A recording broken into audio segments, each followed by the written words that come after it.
এত বড় একজন শানদার সাহাবী ছিলেন। তিনি যখন ঘরের মধ্যে প্রবেশ করতেন, ঘরের মধ্যে আমরা তো গিয়া প্রবেশ কইরা ঘরের ভিতরে ডাইরেক্ট চলে যায়, আর ঘরের ভিতরে যাইয়া নিজের সন্তানকে কুলে নেই। কথা কোন ঠিক কিনা? সন্তান কুলে নেই, ঘরের ভিতরে যাইয়া নাতি কুলে নেই। কিন্তু হযরত ওমর ঘরের মধ্যে যাইয়া নিজের সন্তানকে কুলে নিতেন না, নিজের নাতিকে কুলে নিতেন না। হযরত ওমর যখন ঘরের ভিতরে ঢুকতেন, তখন আল্লাহর কোরআনটাকে হাতের মধ্যে লইয়া সে আল্লাহর কালামকে কুলে লইতেন। সুবহানাল্লাহ।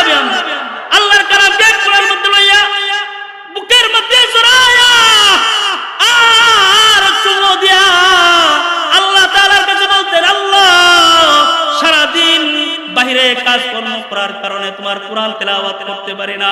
আল্লাহ আমি কিন্তু আমার সন্তান কুলে নেই নাই, আমি আমার বাচ্চাকে কুলে নেই নাই, আমি কিন্তু তোমার কোরআনকে কুলে নিছি। আল্লাহ তোমার কোরআন আমি তেলাওয়াত করতে পারতাম, সময়ের কারণে করতে পারি না।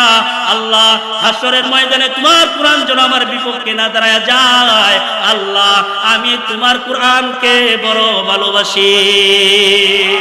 আর একটু জোরে বলেন সুবহানাল্লাহ।